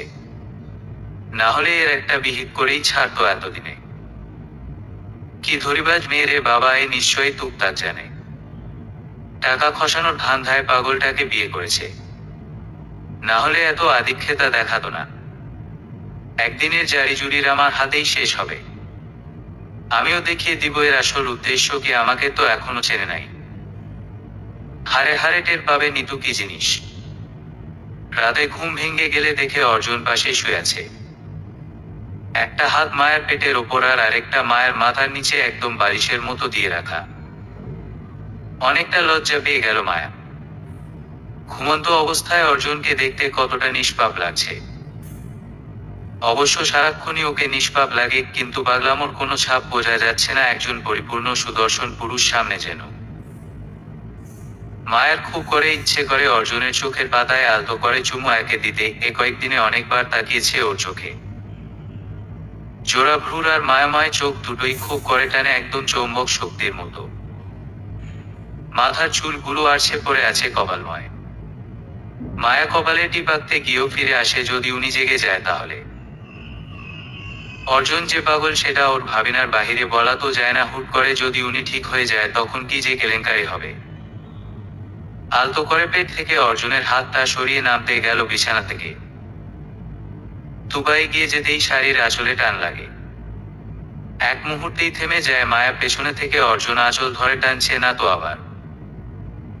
মায়ের ধারণা ছিল অর্জুন পেছনে থেকে শাড়ির আঁচলটা টেনে ধরেছে। লজ্জায় কিছুটা মাথা নিচু করে পেছনে তাকায়। মায়া দেখে অর্জুন আগের মতোই ঘুমিয়ে আছে, আর শাড়ির আঁচলটা অর্জুনের হাতে বাঁধা। স্বামীর ভালোবাসা যেখানে জুটবে না সেখানে আশা করাটাই ভুল। মুহূর্তেই মনটা খারাপ হয়ে গেল। কোন রকমে হাত থেকে শাড়ির গিটটা খুলে বাথরুমে চলে যায় মায়া। সকালটা বেশ ফুরফুরে। জানালা দিয়ে আলোর রেখা চোখে মুখে পড়তেই ঘুমটা ভেঙে যায় মায়া। মাথার যন্ত্রণাটাও আজ আর নেই। শরীরটা একটু ফুরবল, কিন্তু অনেকটাই চাঙ্গা। অর্জুন এখনো ঘুমাচ্ছে। মায়া স্নান সেরেই পুজোর ঘরে চলে গেল। ধূপের গন্ধে আর উলুধ্বনিতে ভুল ভেঙে যায় অর্জুনের বাবা মায়ের। মেয়েটার এই বৈশিষ্ট্যগুলো খুব ভালো লাগে তাদের। শুধু শিষ্টাচার নয়, অনেক ধর্মভীরু আর লক্ষ্যই মন্তব্য। ওদিকে নিতুর আগে কানে বালিশ চাপা দিয়ে রেখেছে। যবে থেকে এই মেয়েটা বাড়িতে পা রেখেছে তবে থেকেই শান্তি যেন উড়ে গেছে। সকালে একটু যে ভালোভাবে ঘুমাবো তার কোনো উপায় নেই। ভোরেই উঠে ঘন্টার ঘটর ঘটর আর কাশির ঠং ঠং শব্দ করেই যাচ্ছে, থামানোর কোনো একটা নেই। না, এই মূর্খ পাগলদের সাথে থাকলে কোন দিন না আমাকেই পাগলা গারদ যেতে হয়। এখানে একে রাখা সম্ভব না। বিকেলে ছাদে বসে চা খাচ্ছে অর্জুনের বাবা মা। অর্জুন বসে আছে ওর শখের পুতুলটা করে নিয়ে। মাঝে মাঝে পুতুলকে জড়িয়ে ধরছে, আবার ছেড়ে দিচ্ছে, আবার কখনো পুতুলের নাক টেনে ধরছে। টুকু আর মায়া ফুলের গাছগুলোতে জল দিয়ে অর্জুনের পাশে এসে বসলো। এর মধ্যে নিতুও হাজির। কিছু বলবে বড় বৌমা? এক পলক তাকিয়ে প্রশ্ন করল রুমা। হ্যাঁ মা, কিছু কথা ছিল, আসলে বলাটা ঠিক হবে কিনা বুঝতে পারছি না। অভয় দিলে বলি, বাক স্বাধীনতা সবারই আছে বৌমা, আর নিজস্ব মতামত দেওয়ারও অধিকার দিয়েছি দুই বৌমাকে। যা বলার বলে ফেলো। বলছি যে অর্জুনের বিয়ে হওয়ার তো অনেক দিনই হয়ে গেল। আমরা তো ধারণা করেছিলাম বিয়ে হলে হয়তো কিছুটা সুস্থ হবে, কিন্তু ও তো আগের মতোই রয়ে গেল। তুমি কি খেয়াল করছো না বৌমা? অর্জুন আগের থেকে অনেকটাই সুস্থ হয়ে গেছে। আগে তো অর্ধেকটা সময় বদ্ধ রুমে কাটাতো, আর সে জায়গায় এখনো সারাদিনই হাসি আনন্দে মেতে থাকে। অর্জুনের বাবা বলল, তা নয় বাবা, আমি আসলে বলতে চাচ্ছিলাম অর্জুনের আরো চিকিৎসার প্রয়োজন। এখন তো অনেকটাই ভালো, এই সময় আর একটু চিকিৎসা করলে ও ঠিক সুস্থ হয়ে যাবে। সেটা অবশ্য মন্দ বলনি, দেখি আমার বন্ধু ডক্টর মনীষকে ফোন করে পরামর্শ নিব। বাবা বাড়িতেই কি চিকিৎসা করতে চান? বাহিরে পাঠানো সম্ভব নয়। প্রাপ্ত এখন অফিসের কাজে বাহিরে আছে, আর আমাকে অফিস সামলাতে হচ্ছে। এ অবস্থায় অর্জুনকে বাহিরে পাঠালে ওর দেখাশোনা কে করবে? কেন মায়ের চট করে বলে দিল নিতু। বিনোদ নিতুর দিকে তাকালে নিতু বলে, না মানে আসলে বাবা, মায়া তো ওর স্ত্রী, স্বামীর দেখাশোনা করাটা তো স্ত্রীর দায়িত্ব বলুন। আর তাছাড়া মায়া তো অনেক খেয়াল রাখে অর্জুনের, তাই বলছিলাম আর কি। তা ঠিক বলেছ, কিন্তু মিষ্টিমাকে বাহিরে একা পাঠানোটাও ঠিক নয়। ঢং দেখো মিষ্টিমা কি পেয়েছে এই 2 টাকার মেয়ের মধ্যে। আমার ছেলে, শ্বশুর, শাশুড়ি কে জানে। ইচ্ছে করছে না থাক, এখন কিছু করলে চলবে না, আগে বাহিরে পাঠাই, পরে দেখে নিব মনে মনে। ঠিক আছে বাবা, যা ভালো বোঝেন। নিতু বলেই চলে গেল। মায়া এতক্ষণ দূরে বসে থেকে সব কথা শুনছিল। নিতু যাওয়ার পর বিনোদের কাছে আসলো। বাবা, বলছিলাম কি, দিভাই তো ভুল বলেনি। আমিও চাই উনি সুস্থ হয়ে উঠুক। ওনাকে ভালো করার জন্য যা লাগে করব আমি। সুস্থ হোক, সেটা আমি আর তোমার মা দুজনেই চাই। আর আমার ছেলে সুস্থ হলে আমার থেকে বড় খুশি আর কেউ হবে না মিষ্টিমা। আমার সবচেয়ে আদরের ছেলে অর্জুন। তুমি জানো, আমি যখন কাজ শেষে বাড়িতে আসতাম তখন ও আমার মাথায় হাত বুলিয়ে ঘুম পাড়িয়ে দিত। আমার খাওয়া না খাওয়া সবকিছুর খেয়াল রাখতো। একটা মেয়ে যেমন তার বাবাকে ভালোবাসে, আর মা তার সন্তানকে ঠিক ততটাই ভালোবাসা পেয়েছি ওর কাছ থেকে। আমার কখনোই মনে হয়নি ও আমার সন্তান, উল্টো এটা মনে হতো আমি ওর সন্তান। আর আজ সে সন্তানকে এই অবস্থায় দেখে কোন বাবার ভালো লাগে বলো?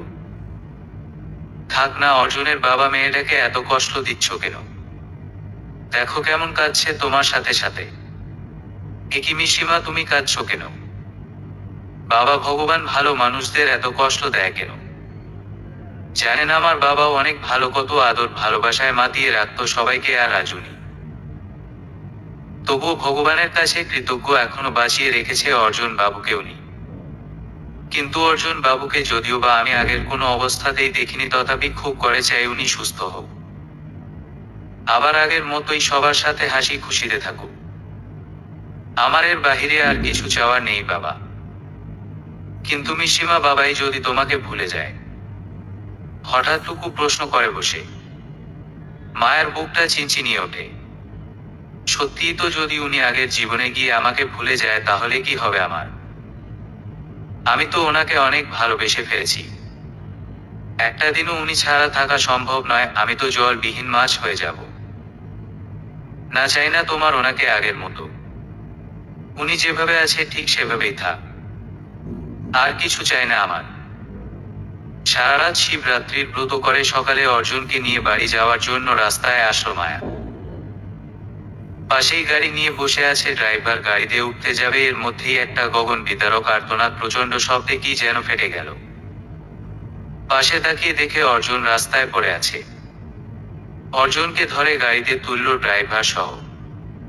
তারপর পেছনে তাকিয়ে দেখে 3-4 হাত দূরে একটা বাচ্চা মেয়ের দেহ পড়ে আছে বিভৎস অবস্থায়। চারিদিকে ছড়িয়ে ছিটিয়ে পড়ে আছে রক্ত আর নাড়িভুড়ি। মাথাটা ফেটে গিলু বেরিয়ে গেছে। রাস্তা পার হওয়ার সময় একটা ঘাতক ট্রাক বাচ্চাটাকে পিষ্ট করে পালিয়ে গেল। মুহূর্তের মধ্যেই ছোট দেহ থেকে প্রাণটা চলে গেল, শুধু রয়ে গেল ক্ষণিকের ছটফটানি। মেয়েটার মা তার একমাত্র সন্তানের এমন পরিণতি কোনোভাবেই মানতে পারছ না, বারবার কাঁদতে কাঁদতে অজ্ঞান হয়ে যাচ্ছে। এসব দেখে মায়েরও একই অবস্থা। কারো হাত কেটে রক্ত বেরুলেও কেঁদে অস্থির হয়ে যায় ভয়, আর এখানকার এমন অবস্থা দেখে তো ঘটনাস্থলেই কাঁদতে শুরু করেছে। এদিকে যে অর্জুন অজ্ঞান মাথাতেই আসেনি। মনে পড়তেই অর্জুনের কাছে যায়।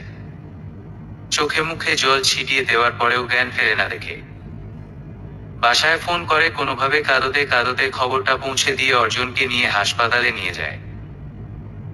রাস্তায় পড়ার সময় কপালের অনেকটা কেটে যায় মায়ের চোখে পড়েনি অ্যাক্সিডেন্টের সময়। ডাক্তার ক্ষত স্থান পরিষ্কার করে ওষুধ লাগিয়ে দেয়। কিছুক্ষণের মধ্যেই অর্জুনের বাবা মা এসে পৌঁছায়। মায়া মনে মনে হাজারো প্রার্থনা করে যাচ্ছে।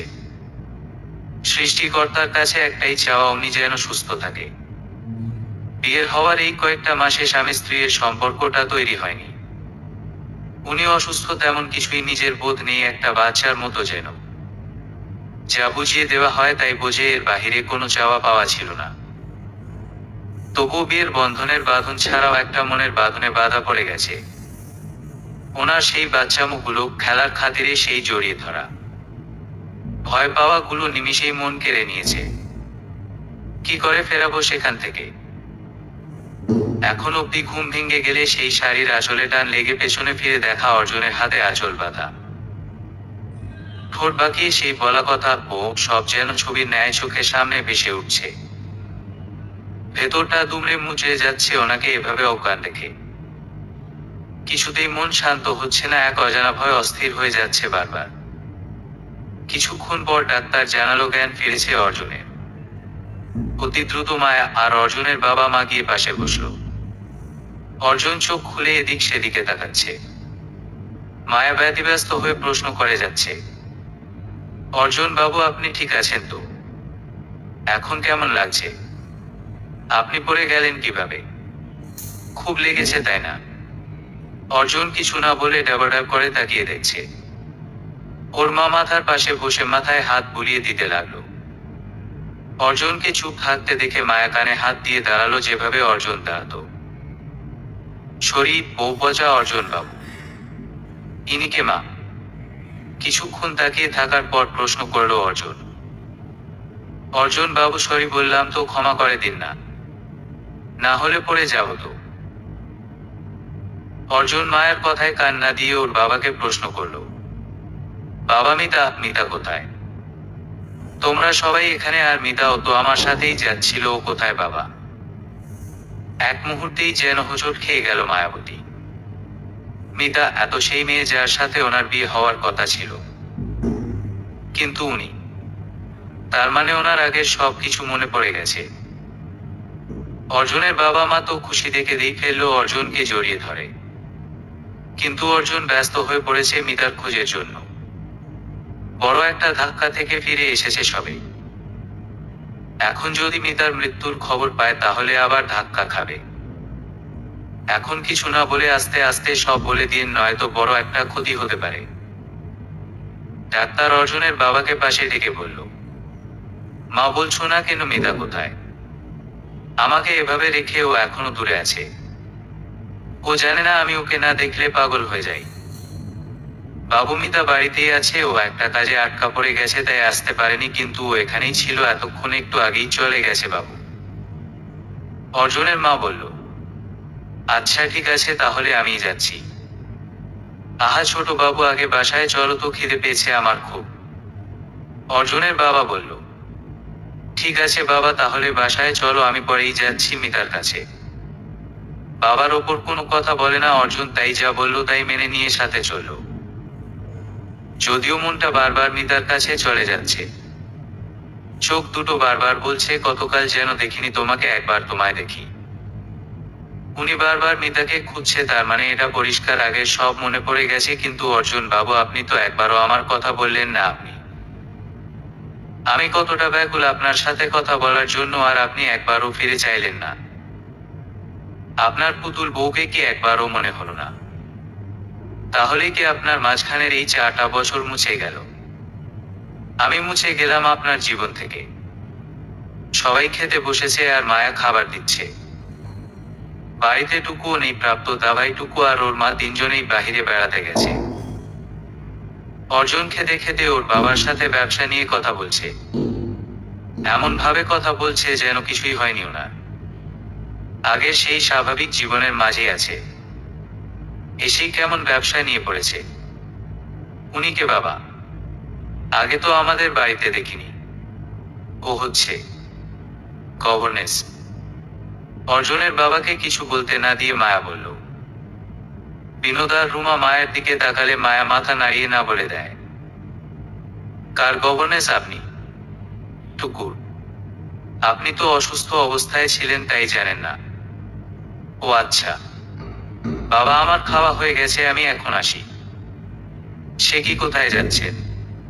হুট করেই প্রশ্ন করলো মায়া। আমার হবু বউয়ের কাছে যাচ্ছি, দেখা করেই আসবো। জানেন ওকে আমি খুব ভালোবাসি, অনেক মিষ্টি একটা মেয়ে মিতা। ধক করে উঠল বুকটা। কি হচ্ছে এসব? কি করব এখন আমি? এনাকে কিভাবে কি করব? ভগবানে, কোন পরিস্থিতি এসে আমার সামনে উপস্থিত করলে তুমি? সময়গুলো কি অদ্ভুত, যে সময়টাকেই বেঁধে রাখতে চাইবে সেটাই হারিয়ে যায়। আপনার স্মৃতিতে সারা জীবনের জন্য থাকতে চাই আমি, আর আপনি মুহূর্তেই মুছে ফেললেন অর্জুন বাবু। অর্জুন, তোমার সাথে কিছু কথা আছে আমার। মিতার সাথে পরে দেখা করো। অর্জুনের কৌতূহল দেখে বলল বিনোদ। কিন্তু বাবা, আমি মিতার কাছে যাব তো? মাথা নিচু করে বলল অর্জুন। চলো, আমি নিয়ে যাচ্ছি তোমাকে। ঠিক আছে। অর্জুন আর ওর বাবা বেরিয়ে গেল, আর ওদের যাওয়ার দিকে এক দৃষ্টিতে তাকিয়ে রইল মায়া। জানা নেই আপনার জীবনে আমার স্থান কোথায়। মিতার পরে আমি আমার ভালোবাসা হব কিনা তাও জানি না, কিন্তু আপনি আমার জীবনে ঠিক 4 তারার মতো অর্জুন বাবু। আপনার সাথে কাটানো কিছুটা মাস ছিল আমার কাছে পূর্ণিমার আলোর মতো, কিন্তু এখনকার সময়ে আমি অমাবস্যায় পড়ে আছি। আপনি ঠিক আমার জীবনে অমাবস্যায় হারানো চাঁদ, তথাপি তারার মিটিমিটি আলো। আপনাকে কাছে না পেলেও শুধু দেখেই সারাটা জীবন পার করতে পারি। হাজারটা কষ্টের মাঝেও আপনাকে দেখাটা এক চিলতে সুখ আমার। বাবা শ্মশানে নিয়ে এলে কেন? বাবাকে কতটা বিশ্বাস করো? এ কেমন প্রশ্ন বাবা? অবাক হয়ে প্রশ্ন করলো অর্জুন। বাবার দিকে তাকিয়ে দেখে বাবা ওর দিকে তাকিয়ে। আমি আমাকে বিশ্বাস করতে না পারি, কিন্তু তোমাকে বিশ্বাস না করাটা সম্ভব না বাবা। আমি আমার থেকেও বেশি বিশ্বাস তোমাকে আর মাকে করি। তাহলে আমি যা বলছি তা মনোযোগ দিয়ে শোনো। সেদিন অ্যাক্সিডেন্টের পর তুমি পুরোপুরি স্মৃতি ভ্রষ্ট হয়ে গেছো। 4-4টে বছর পাগল হয়েছিলে, আগের সব কিছুই তোমার মেমোরি থেকে ডিলিট হয়ে গিয়েছিল। এটা কি বলছো বাবা? মেমোরি লস দাও আমার? বাবা, সিনেমার গল্প শোনাচ্ছ কেন? কথার মাঝে কথা বলতে না করেছি। আমি জানতাম এমন একটা পরিস্থিতি আসবে আমার সামনে, তাই আগেই প্রস্তুত ছিলাম।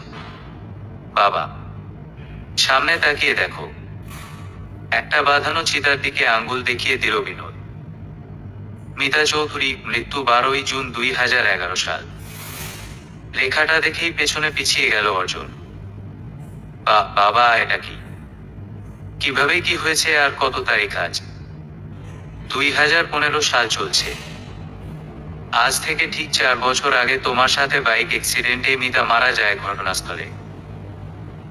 অর্জুনের কান যেন কেউ 2 হাত দিয়ে চেপে ধরে আছে, কোনো কথাই কানে যাচ্ছে না ওর। চোখ দুইটা জলে ঝাপসা হয়ে যাচ্ছে। সেদিনের স্মৃতি চোখের সামনে ভাসছে। কত ইচ্ছে ছিল মিতাকে নিজের করে একটা ছোট্ট বুকের খাঁচায় আটকে রাখতে। 4 বছর আগের সেই দিনটায় মিতা কত ভালোবেসে কাছে এসেছিল। বিকেলে অর্জুন রুমে বসে ছিল মিতার। আর মিতা অন্য রুম থেকে একটা শাড়ি পরে এসেছিল, হাতে কুচিগুলো ধরে কেমন গুটি গুটি পায়ে এগিয়ে আসে। এই বুঝি পড়ে যায় অবস্থা। অর্জুন তো হেসেই শেষ। বাচ্চা মেয়ে এখনো শাড়ি পরতে জানে না, আর সে সাজছে বিয়ে করতে। আমি মোটেও বাচ্চা নই অর্জুনদা, মুখটা ভার করে বলে মিতা। ইস, দাদা ডাকটা শুনলে প্রাণটা জুড়িয়ে যায় বোন। আরেকবার দাদা ডাক না। কি হামি বোন? সম্মান দেখিয়ে দাদা বলেছি, আর উনি সেই সুযোগ নিচ্ছে। সম্মান দেখিয়ে দাদা, তাছাড়া কি দাদা হই না? শোন, তুমি আমার মাসির জায়ের ছেলে, নিজের মাসির ছেলেও নও যে দাদা হবে। হা, আফসোস একটা বোন পেলাম না। সবই ফোটা কপালের দোষ। ও বোন লাগবে আপনার? আচ্ছা, বিয়েটা হতে দিন, আমি বিয়ের পর না হয় দাদা ডাকবো আপনাকে। খেয়ে কাজ নাই, বউয়ের থেকে দাদা ডাক শুনবো। তাড়াতাড়ি চলো তো, দেরি হয়ে যাচ্ছে। হুম। মিতাকে সেই ছোটবেলা থেকে চেনে অর্জুন। ওর আচার আচরণ সবকিছুই সাধারণ, আর এই সাধারণ ভাবটাই অর্জুনকে টানে। কোনো বড়লোকিপনা নেই, সবার সাথে খুব সহজেই মিশে যায়। বিয়েটা পারিবারিক ভাবেই ঠিক হয়েছিল, কিন্তু ভালোবাসাটা সেটা দুজনেই ছোট থেকে ঠিক করে রেখেছিল। জীবনের সেই শুরুর ভাবনাগুলো ছোট থেকেই সাজিয়ে নিয়েছিল। বাইকে বসে মিতা বকবক করতে থাকে বিয়ের পর বাচ্চার কি নাম রাখবে, কয়টা বাচ্চা নিবে, এগুলো নিয়ে হালকা পাতলা ঝগড়াও চালায় অর্জুনের সাথে। আর এরই মধ্যে বেখেয়ালির কারণে ট্রাকের সাথে সংঘর্ষ হয়। মুহূর্তেই ঝরে যায় একটা তাজা প্রাণ।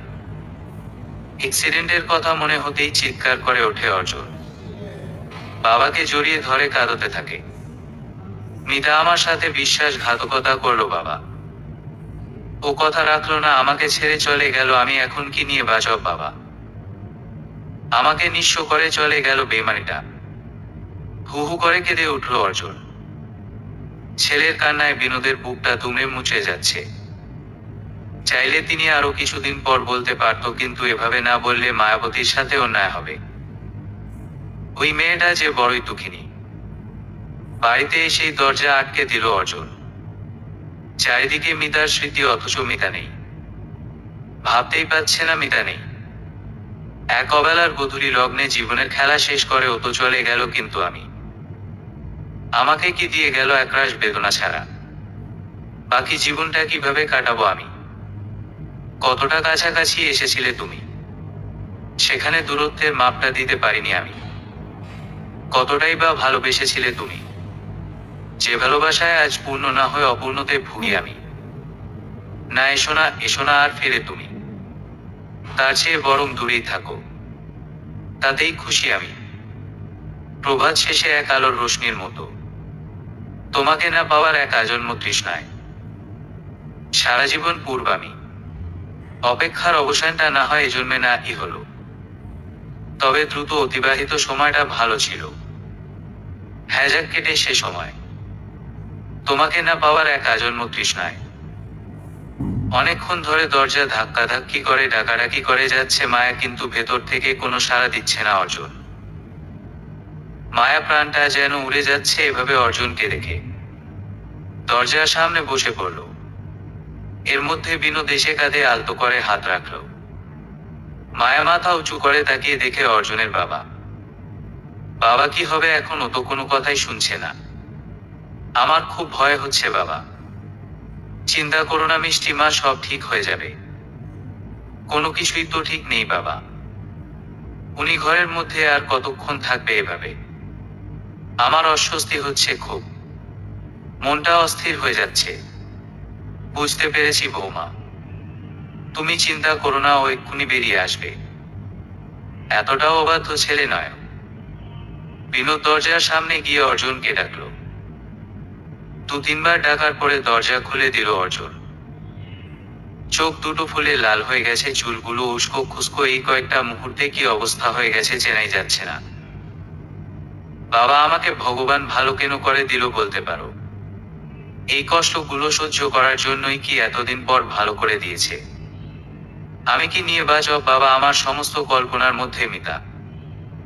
অর্জুনের এই অবস্থা দেখে ভেতরটা হু হু করে কেঁদে উঠছে বারবার।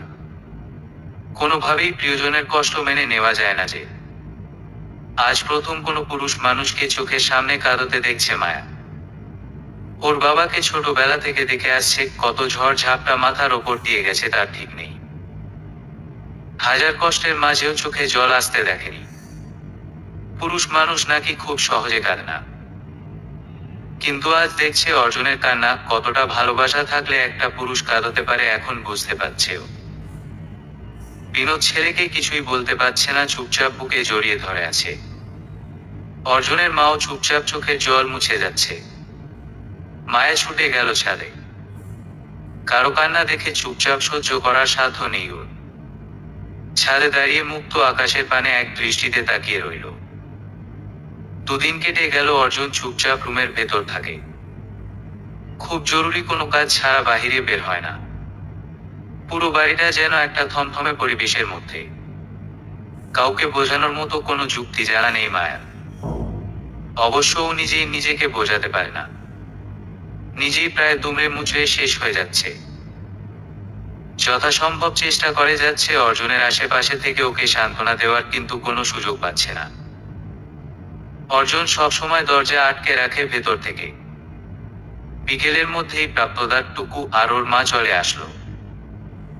অর্জুনের ভালো হওয়ার খবর শুনে প্রাপ্ত দাদা তো তখনই আসতে চেয়েছিল, কিন্তু ওর শাশুড়ি অসুস্থ থাকার কারণে আসতে পারেনি। অবশ্য অর্জুনের সাথে টুকটাক কথা বলে নিয়েছেন। টুকু তো বাড়িতে ঢুকেই মিষ্টি মা বলে মায়াকে জড়িয়ে ধরল। কালে একটা বাপ্পি দিয়ে জিজ্ঞাসা করলো, মিষ্টি মা কাকাই কোথায়? রুমে আছে বাবু, আমি দেখে আসি। হুম যাও। টুকু দৌড়ে চলে গেল অর্জুনের রুমের সামনে। ছোট দুটো নরম হাত দিয়ে দরজা ধাক্কিয়ে রাখছে। কাকাই কাকাই, দরজা খুলে দাও, আমি টুকু। চমকে উঠল অর্জুন। টুকু ডাকছে ওকে। সেই 3 বছরের ছোট্ট বাবুটা যে গুটি গুটি পায়ে হাঁটতো, আজ সে ডাকছে।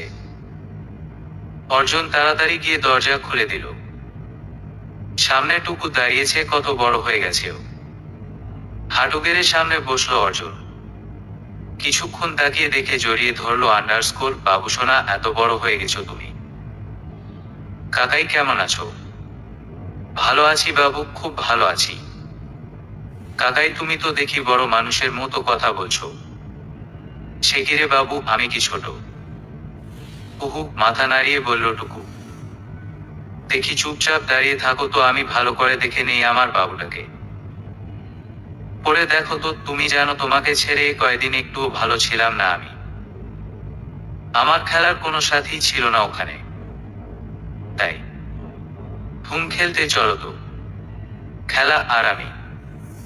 বাবু, আমি এখন খেলতে পারবো না, তুমি একাই খেলো, আমি পরে খেলবো না। এক্ষুনি চলো না হলে। কিন্তু মিষ্টিমাকে বলে দিব। মিষ্টিমাকে? এর মধ্যে মায়া এসে দাঁড়িয়েছে। টুকু মায়ের হাত ধরে ঝাঁকিয়ে বলল, দেখেছো মিষ্টিমা, তোমার বর তোমাকেই ভুলে গেছে। অর্জুন অবাক হয়ে গেল টুকুর কথা শুনে। বর? ও কিছু না অর্জুন বাবু। টুকু, তুমি আসো, আমি তোমার সাথে খেলবো বাবু। টুকু মায়ের হাত ধরে চলে গেল। অর্জুন পিছু ডাকতে গিয়েও ফিরে আসে। হঠাৎ গভর্নেন্সের বর কেন সাজালো টুকু বুঝতে পারছে না। তাহলে কি সেই 4 বছরের ডায়েরির পাতায় এই গভর্নেন্সের এন্ট্রি ছিল? নাই, কিভাবে সম্ভব? ওই জীবনটা তো একটা উন্মাদবদ্ধ পাগলের জীবন ছিল। ওই জীবনে তো কেউ আসবে না তাহলে? সকালের আবহাওয়ার মাঝে খারাপ মনটা না চাইতেও ফুরফুরে হয়ে যায়। আজ 1 মাস হলো অর্জুন বাবু ভালো হওয়ার।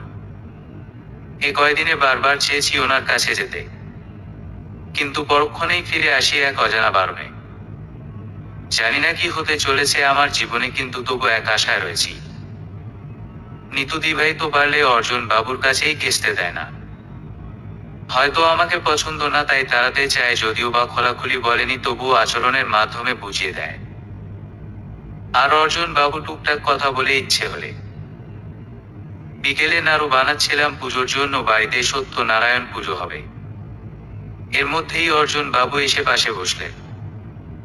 তোমার নামটা না মায়া না হয়ে মায়াবতী হওয়া প্রয়োজন ছিল। অর্জুনের এমন কথায় মায়া অর্জুনের মুখের দিকে তাকালো। কি হলো, এত সুন্দর একটা নাম দিলাম আর তুমি তাকিয়ে আছো? কি করব তাহলে? অবশ্যই ধন্যবাদ দিবা। এত কিউট নামের জন্য কি একটা ধন্যবাদ পাওয়া যাবে না?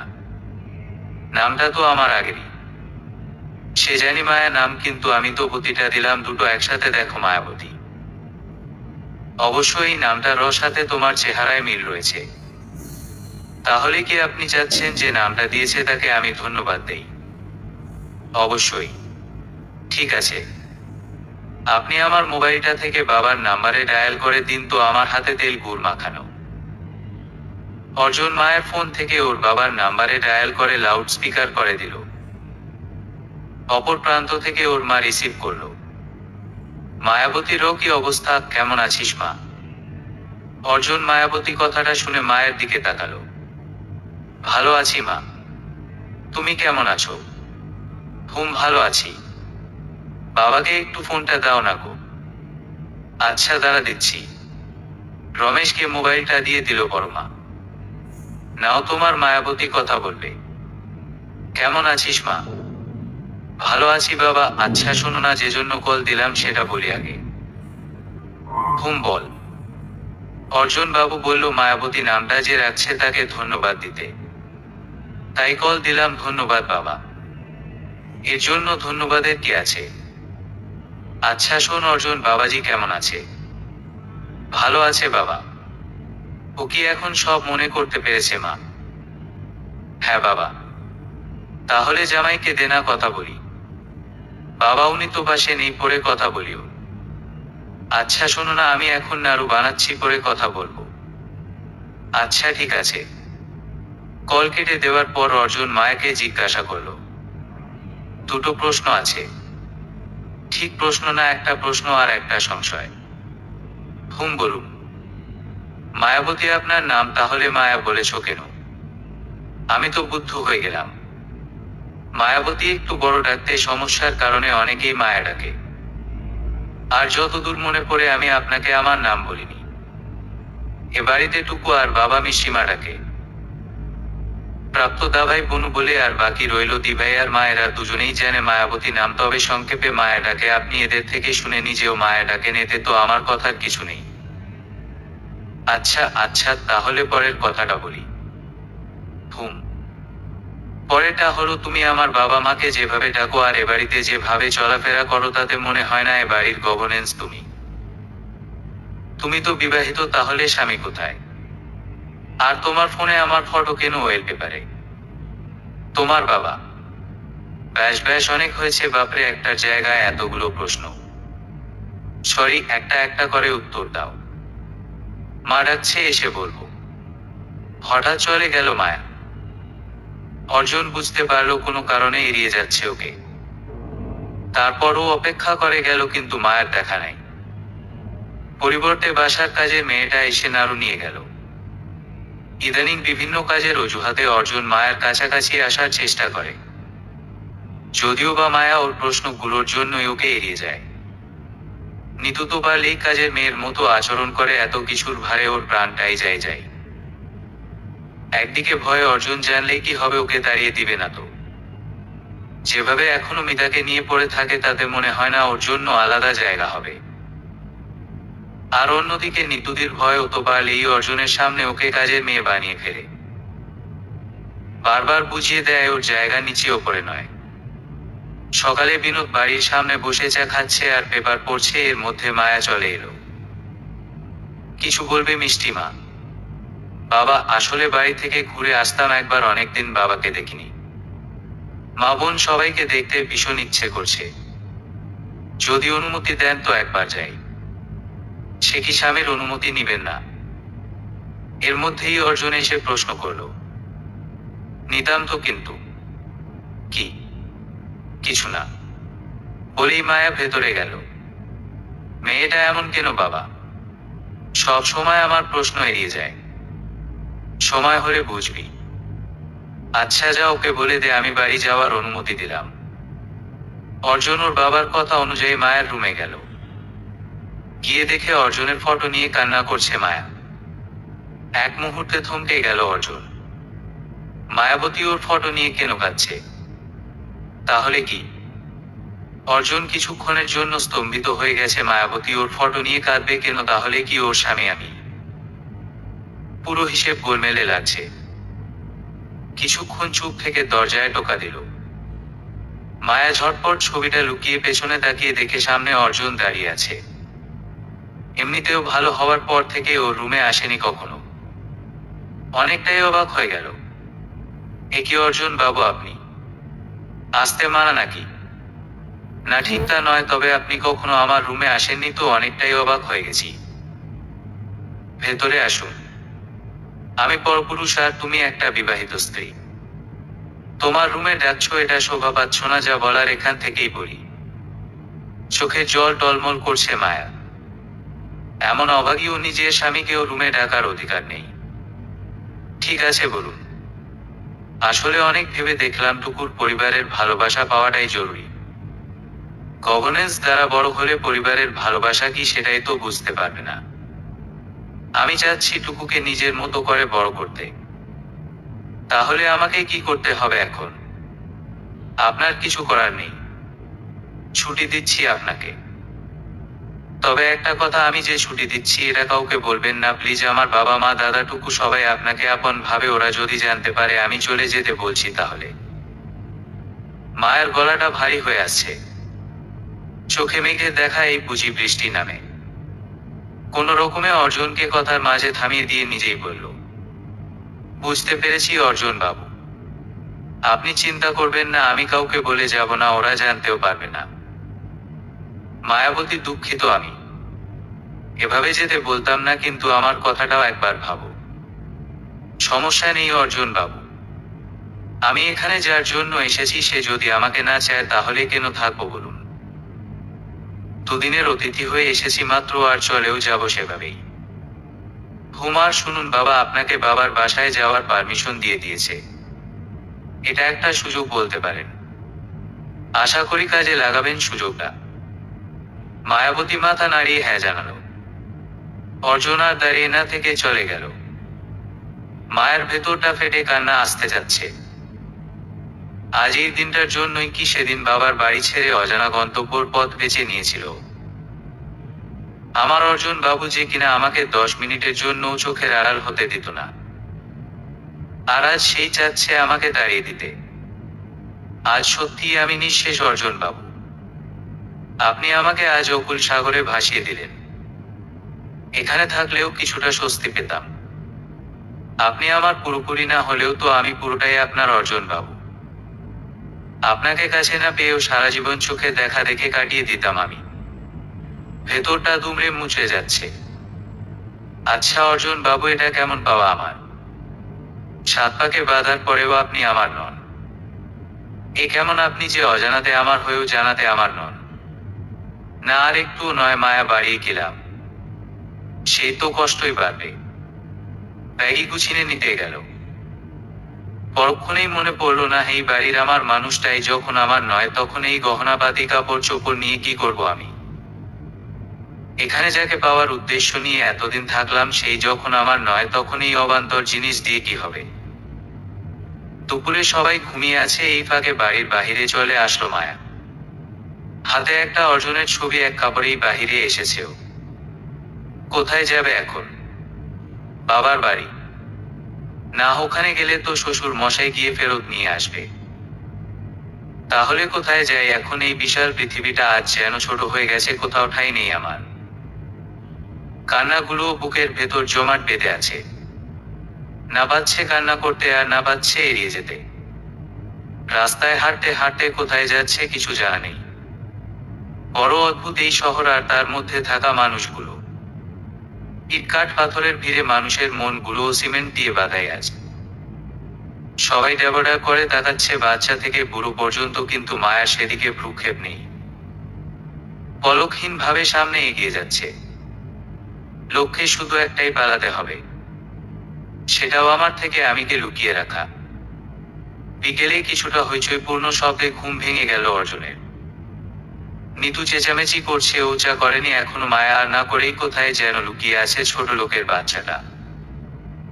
টুকু খুঁজছে ওর খেলার জন্য মিষ্টিমাকে চাই, কিন্তু মিষ্টিমা কোথায় হারিয়ে গেল এতবার খুঁজেও পাচ্ছে না। অর্জুনের বাবা মাও খুঁজে যাচ্ছে রুমে সবকিছু ঠিকঠাক আছে, শুধু মানুষটা নাই। মায়া তো এমন মেয়ে না, ছাদে গেলে পর্যন্ত জানিয়ে যায় বাবু তুই বউ। কথাটা বলতে গিয়েও থেমে যায় অর্জুনের মা। মায়াকে দেখেছিস? আমি দেখবো কোথা থেকে, আমি তো ঘুমাচ্ছিলাম মা। বাবু একটু দেখো না মেয়েটা কোথায় গেল, কোনো বিপদে পড়েছে কিনা। মা অত বাচ্চা মেয়ে না, নিশ্চয়ই কোনো প্রয়োজনে বাহিরে গেছে। একটু অপেক্ষা করো, যদি না আসে তাহলে খুঁজতে যাবো, এবার একটু শান্ত হও।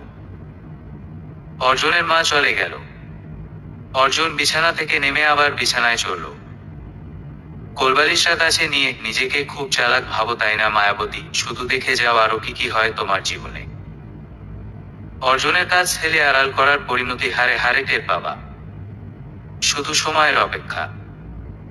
সূর্যের আলো নিভু নিভু, কিছুক্ষণ পর অন্ধকার নেমে আসার কথা, অথচ শীতের এই কুয়াশার ভিড়ে সূর্য অস্ত যাওয়ার আগেই সন্ধ্যা নেমে এসেছে। মায়া একটা নদীর পাড়ে দাঁড়িয়ে আছে, ঠান্ডায় হাত পা জমে গেছে, অথচ মনটা আজ অনুভূতি পাচ্ছে না শীতের। চোখ দিয়ে বেদনার অশ্রু আজ নির্গত। প্রেমহীন মৃত্যুসম যন্ত্রণা যেন আগত। তবুও স্বপ্নের কথা ভেবে যাই, যদিও বা রাতের আধারে ঘুমের দেখা নাই পাই। ভালোবাসায় প্রাপ্ত অর্জন আজ হাতছাড়া। জীবনে আজ আর কিছু চাই না মরণ ছাড়া। অর্জুন পেছনে থেকে চাদর মুড়িয়ে দিল মায়ের গায়ে। মায়ের মনে হচ্ছে পেছনে অর্জুন, কিন্তু তাকানোর সাহস পাচ্ছে না কিছুতেই। কিন্তু যখন সামনে এসে চোখের জল মুছে দিল, তখন হাতের স্পর্শে শিউরে ওঠে। সামনে তাকিয়ে দেখে অর্জুন এক পা উপরে তুলে এক পায়ের ওপর ভর দিয়ে দু হাতে কান ধরে দাঁড়িয়ে আছে। সেই প্রথম দিন যেভাবে দাঁড়িয়ে ছিল, পায়ের গ্লাস ছুঁড়ে মারার পর ঠিক একইভাবে দাঁড়িয়ে আছে। অর্জুন ভ্রু বাঁকিয়ে মুখটা বাচ্চাদের মতো করে বলল, সরি। মায়া তাকিয়ে দেখতে লাগলো, ঠিক যেন আগের অর্জুন সামনে দাঁড়িয়ে আছে। সরি বউ। অর্জুন পচা শরীর, ঠোঁট বাঁকিয়ে বলল অর্জুন। অর্জুন বাবু, আপনি আগের মতো হয়ে গেছেন। কিন্তু কিভাবে? অবাক হয়ে বলল মায়া। হ্যাঁ মায়াবতী, আগের মতোই হয়েছি, শুধুমাত্র আমার বউটার জন্য। আপনি? মানে আগের সব মন পড়েছে আপনার? না মনে পড়েনি, কিন্তু আগের কিছু ভিডিও দেখেছি। মানে? অবাক হয়ে প্রশ্ন করল মায়া। মানেটা হচ্ছে যেদিন মিতা মারা যাওয়ার খবর পাই, সেদিনই বাবা তোমার কথাও বলে আমাকে। আমার মেমোরি থেকে মুছে যাওয়া কিছু স্মৃতি বাবার ফোনে ধারণ করা আছে। ওই দিনই জানতে পারি তুমি আমার স্ত্রী। কিন্তু বাবাকে এসব জানাতে বারণ করেছিলাম আমি, তার উপর মিতার জন্য মনটাকে কোনোভাবেই তোমার দিকে ধাবিত করতে পারিনি। আর আমি এটাও দেখতে চাচ্ছিলাম বাবার পছন্দের মেয়েটা ঠিক কতটা আমাকে ভালোবাসে। তাই এতদিন কিছু না বলে শুধু অনুসরণ করে গেছি তোমার চালচলন আচরণগুলো। আর একটা ধারণা ছিল, শুধু টাকার জন্যই একটা বদ্ধ উন্মাদ ছেলেকে বিয়ে করতে রাজি হয়েছ তুমি। এটা শুধুমাত্র করুণা, কিন্তু ভালোবাসা নয়। মায়া কিছু না বলে অর্জুনের দিকে তাকিয়ে আছে, চোখে জল টলমল। আমার ধারণাটা ভুল প্রমাণিত হলো। আমি আস্তে আস্তে বুঝতে পারলাম তুমি আমাকে সত্যিই ভালোবাসো।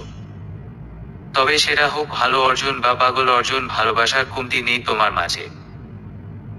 একটা নিঃস্বার্থ ভালোবাসা দেখেছি তোমার মধ্যে, যেটা এড়িয়ে যাওয়ার ক্ষমতা নেই আমার। তোমার কাছে আমি বারবার প্রশ্ন নিয়ে হাজির হয়েছি, কিন্তু তুমি এড়িয়ে গেছো। আমি চাচ্ছিলাম তোমার মুখ থেকে সত্যিটা শুনতে। বারবার চাচ্ছিলাম একবার বলো অর্জুন বাবু আপনি আমার স্বামী, কিন্তু তুমি তা কখনো করনি। আমার আজকে তোমাকে বাড়ি ছেড়ে যাওয়া কথাটা বলার পেছনেও কি উদ্দেশ্য ছিল, কিন্তু আজও বিফল হলাম। আর সেই তুমি আমাকে না বলে আমার এক কথায় বাড়ি ছেড়ে অজানায় চলে যাওয়ার সিদ্ধান্ত নিয়ে নিলে। আমি আসলে ভয় পেতাম আপনি যদি আমাকে অস্বীকার করেন, যদি বলেন তোমাকে মানি না স্ত্রী হিসেবে। আমার তো মরা ছাড়া অন্য কোনো পথ থাকতো না। হ্যাঁ আমি আমার পরিবারের জন্য টাকার বিনিময়ে বিয়ে করেছি, কিন্তু অর্জুন বাবু বিশ্বাস করুন আমি টাকার লোভে আপনাকে ভালোবাসিনি। আপনার অবহেলা সহ্য করার শক্তি নেই আমার, তাই চলে এলাম। ব্যাস অনেক হয়েছে, আর তোমার বোকামি দেখতে চাই না। এত বোকা হলে চলে? আমার বউকে আমি সাধারণভাবেই দেখতে চাই, কিন্তু তার অধিকার যেন সে নিতে পারে এমন মনোবলও থাকতে হবে। আর একটা কথা, আমি তাকে অনেক ভালোবাসি, আমি ওর জায়গাটা তোমাকে দেওয়া সম্ভব না আমার পক্ষে। মায়া কিছুটা হেসে ফেলল। কি হলো, হাসছো যে? আমার মিতার জায়গাটা চাই না অর্জুন বাবু। আমার নিজস্ব একটা জায়গা চাই, যেটা শুধু আমার হবে। একটা মনে যে একজন বাস করতে পারে এমনটা নয়। মিতা আপনার প্রেমিকা আর আমি আপনার স্ত্রী। ওর আর আমার জায়গাটা এমনিতেও আলাদা। তুমি আসলেই মায়াবতী। এত সহজে তোমার মায় কিভাবে ফেলো বলতো? মায় ফেলার কোনো কৌশল নেই অর্জুন বাবু। ভালোবাসায় সব কিছুই বাধা যায়, আর ভালোবাসায় বাধা পড়লে সেটা তো মায়েরই বাঁধন হয়। আমি তো পড়েছি তোমার মায়ের বাধা। আমি এখন তোমার। আমি তোমাকে দিয়ে দিলাম, এখন নিবে কিনা সিদ্ধান্তটাও তোমাকে দিলাম, একটা উত্তর তুমি দিও, হ্যাঁ বা না। আপনাকে ফিরিয়ে দেই কিভাবে বলুন? আপনি যে আমার মায়াতে পাওয়া অর্জিত ভালোবাসা। আপনি আমার মায়ের জোর। ভালোবাসি অনেক। হাতটা ধরি একটু। মায়া হাত বাড়িয়ে দিল। অপেক্ষা কিসের? আমি তো আপনারই মায়া। মায়া নয়, মায়াবতী। 5 বছর পর। মিথ্যিমা, এই মিথ্যিমা ইরা। এই যে মিষ্টিমা আপনাকে ডাকছে, ইরাবতী জলদি চলে আসুন। বাবা মেয়ে মিলে কি শুরু করেছেন? হায় ভগবান, মেয়েটাও হয়েছে একটা বাজির বাজ হারা। আমি যে ওর মা সেটা খেয়াল নেই। কি সুন্দর মিষ্টি মা বলে যাচ্ছে। আর এই আপনি? মেয়েকে কি আশকারা দেওয়া হচ্ছে? না তো মিষ্টিমা, আমি তো আমার মেয়ের হয়ে ডেকে দিলাম মাত্র। কি আমি আপনার মিষ্টিমা? বাবা দেখুন আপনার ছেলে কি বলে। অর্জুন মায়ের মুখটা চেপে ধরে। এই চুপ কি করছো? বাবাকে ডাকছো কেন? কেন মানে দেখুক ওনার ছেলে কেমন বাদর। বউকে মিষ্টি মা ডাকে। তুমি যতদিন আমাকে আপনি বলবে, ঠিক ততদিন আমি তোমাকে মিষ্টি মা বলবো। কেন বুঝো না তুমি? তুমি ডাকে কতটা ভালোবাসা থাকে আমি কতবার শুনতে চাই। একবার হলেও তো ভুল করে তুমি বলো। আমি পারবো না অর্জুন বাবু। আর তাছাড়া আপনি ডাকে ভালোবাসা বা আপনতা নেই এমনটা নয়। ভালোবাসা মনের গভীর থেকে আসে। আমি আপনাকে কতটা ভালোবাসি সেটা অজানা নয় আপনার। তবে হ্যাঁ, একান্তই যদি চান আপনাকে তুমি বলতে তাহলে ঠিক আছে। আমি তুমি করেই বলবো। অর্জুন এক ঝটকায় কাছে টেনে আনলো মাকে। আলতো করে একটা টিপ একে দিল কপালে। লাগবে না তুমি বলা। আপনিই থাক। দাদু দাদু বাবাই তুম্মা দিয়েছে মিত্তিকে। ইরাবতী হাত দিয়ে চোখ রেখে ওর দাদুকে ডাকছে। দেখেছো, এই বাজি মেয়েটার জন্য একটা চুমু দিতে পারি না। যেমন বাবা তার তেমন মেয়ে। বাবাই বাজি না মিথ্যি। ইরা বাজি সরিয়ে কান ধরে ঠোঁট উল্টিয়ে বলল ইরা। মেয়ের কাণ্ড দেখে মায়াবতী, অর্জুন দুজনেই হেসে ফেলল। মেয়েটাও হয়েছে একদম বাবার মতো। পুরো বাবার পাগল কপি। মেয়েকে জড়িয়ে ধরে একটা চুমু একে দিল মায়া। সেদিন একজনকে মায়ের দ্বারা বেঁধে প্রাপ্ত করেছে, আর আজ সেই একজনেই আরেকজনকে এনে দিয়েছে। ভালোবাসা মা একটা প্রাপ্তি, সমাপ্তি।